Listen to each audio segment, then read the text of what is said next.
The first thing I saw was a $47 million shopping center sitting where my grandfather's pond used to be. The second thing I saw was a security guard waving me away like I was some confused old man who had taken a wrong turn. And the third thing I saw was a woman in a cream-colored blazer smiling at me from behind dark sunglasses, like she had personally invented the ground beneath her feet. Her name was Vivian Hart, president of the Cedar Ridge Homeowners Association, and she was standing on 12 acres that belonged to me. I had not planned on going back to Briar Hollow that spring. Truth is, I had spent nearly 5 years avoiding that road. My grandfather, Walter Mercer, had died after a long, hard winter. And after we buried him, I could not bring myself to see the old place again. The cabin had been falling apart for years. The red barn leaned like it was tired of standing, and the walnut trees he planted when I was a boy were about the only things left that still looked alive. But that morning I had his ashes sitting on the passenger seat of my truck, wrapped in an old flannel shirt, because I had promised myself I would scatter them near the pond, where he used to fish every Sunday morning. I remembered every inch of that place. I remembered the dirt lane, the rusted mailbox, the smell of wet leaves after rain. So when my GPS told me to turn onto a 4-lane road with traffic lights and decorative street lamps, I thought it had lost its mind.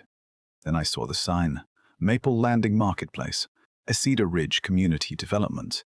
I pulled over so fast I almost clipped the curb. There were cranes, delivery trucks, workers in neon vests, fresh concrete, glass storefronts, and a 3-story parking deck right where my grandfather's cabin had stood. For a second, I just sat there with both hands on the steering wheel, staring at it like the world had played a joke on me and forgotten to explain the punchline. I grabbed the urn, stepped out of the truck, and walked toward the construction fence. A guard whistled at me before I made it 10 steps. "Sir, you cannot be in this area. Construction zone." I told him, "This is my land." He gave me that little laugh people use when they think you are either lying or about to ask them for money. "Sure it is," he said.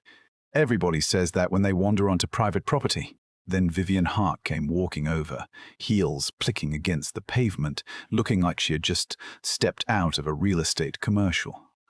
She asked the guard if there was a problem, and I told her there was. I said, "My name is Daniel Mercer. This land belonged to my grandfather, and now it belongs to me." She looked at me for a moment, then smiled like I had said something adorable. "Mr. Mercer," she said, "this parcel was abandoned for years.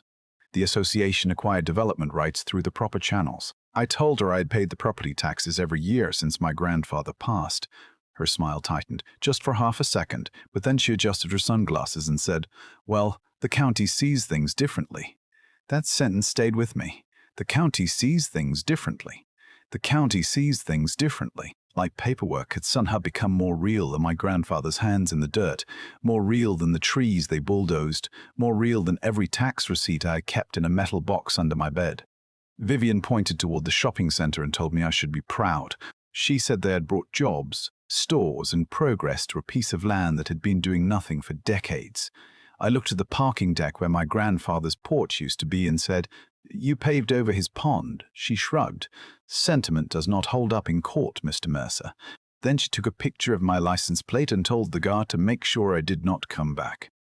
I drove home that day with my grandfather's ashes still sitting beside me, and by midnight every document I owned was spread across my kitchen table. The deed was there. The tax records were there. The survey map was there, and tucked inside an envelope yellowed with age was a note my grandfather had written in his uneven handwriting: "Do not let anybody take what we built honest." The next morning, I called an old college friend named Mara Bennett, a property attorney with a sharp voice and no patience for fools. I told her everything. She listened without interrupting, then stayed quiet for so long I thought the call had dropped.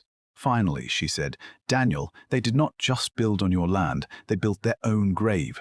And that was the moment I stopped thinking about what they had taken from me and started thinking about what they were about to lose. Mara came over the next morning with a leather briefcase, a laptop, and the kind of expression that told me somebody else was about to have a very bad day.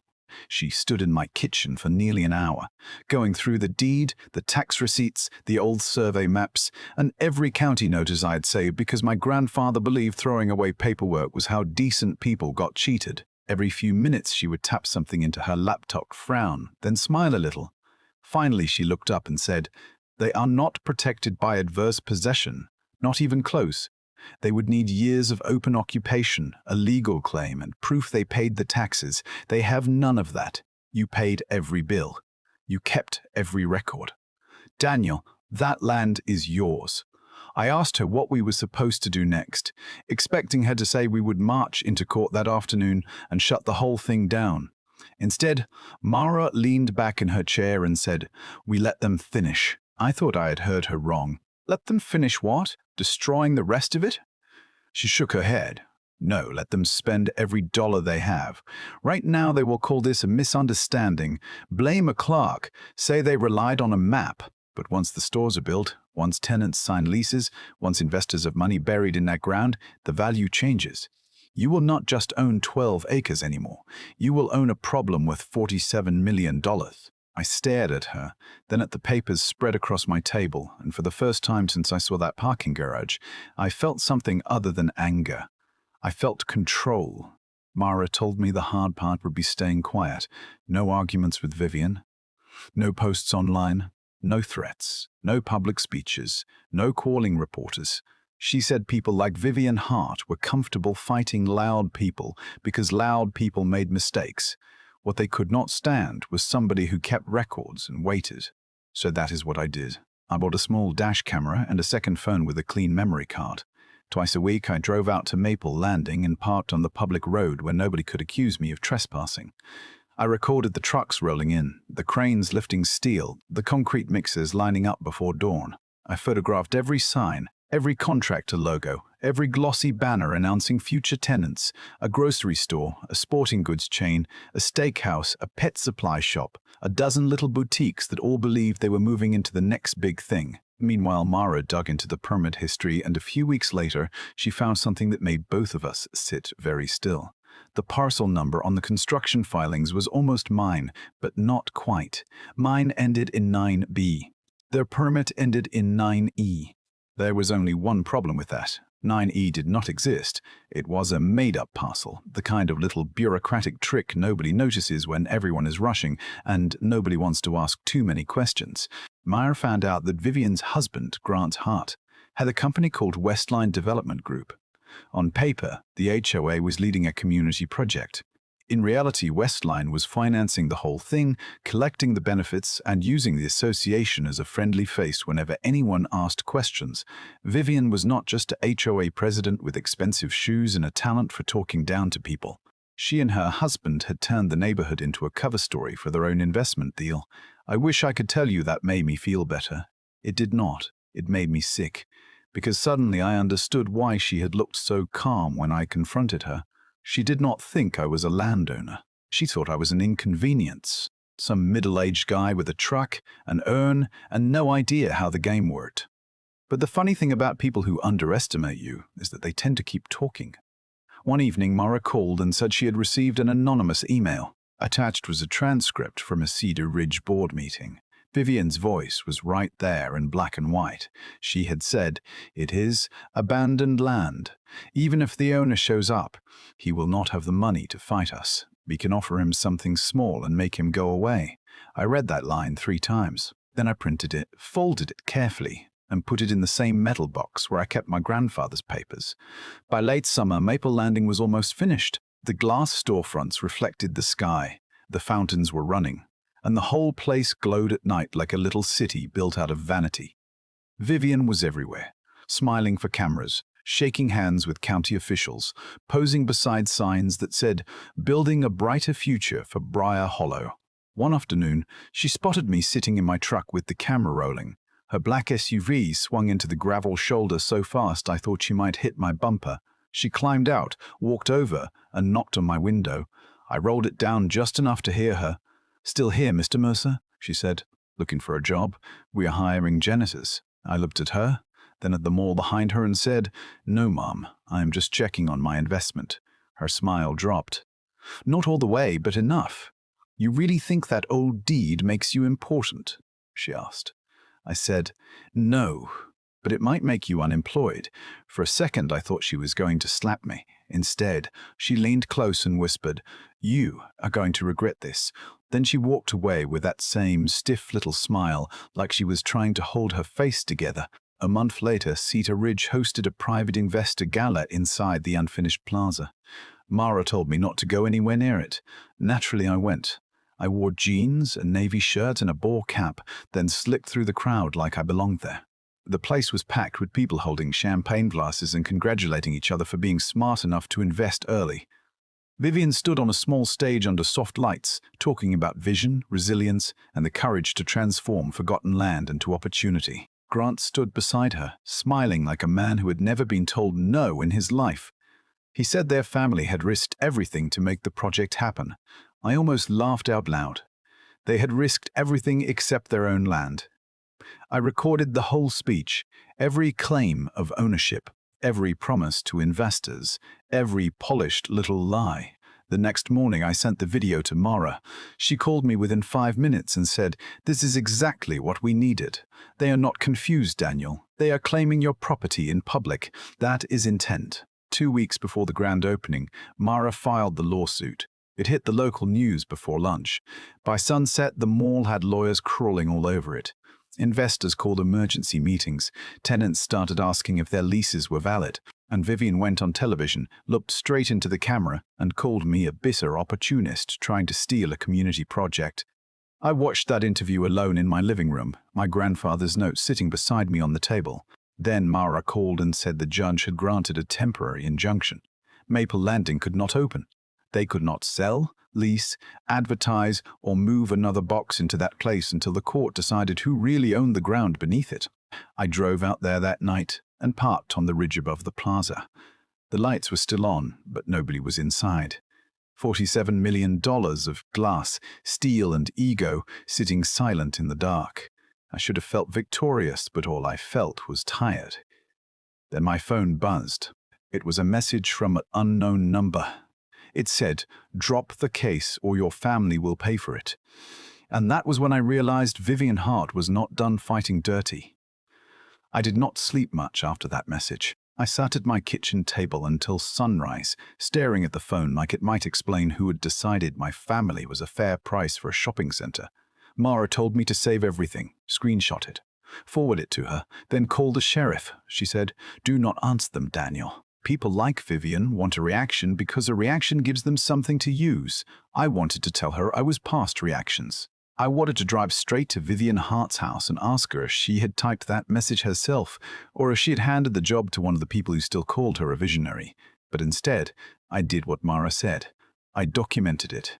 Then came the posts. Vivian put my name on the Cedar Ridge community page and accused me of trying to destroy local jobs. Strangers called me greedy, bitter, unstable.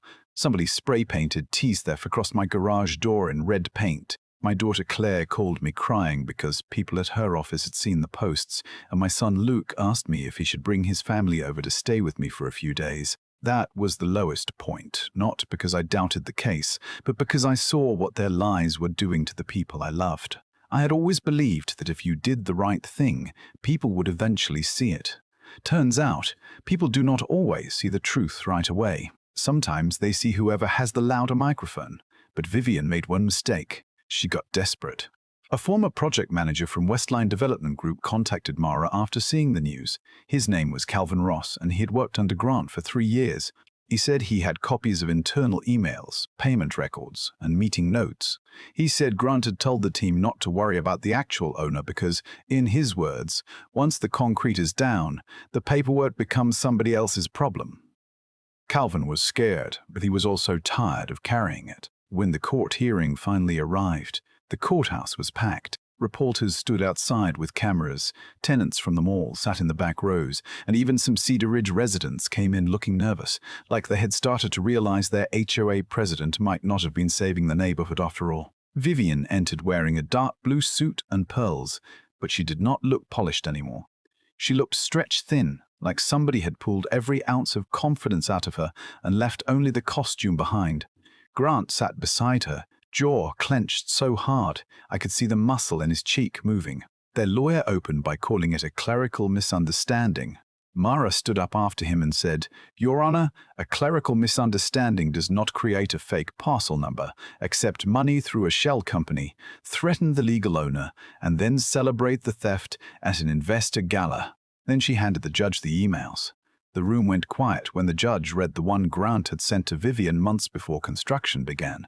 It said, "Mercer still holds title on paper, but if we move fast enough, he will settle cheap once the build is too far along." There was no clever explanation after that, no map error, no misunderstanding, just silence.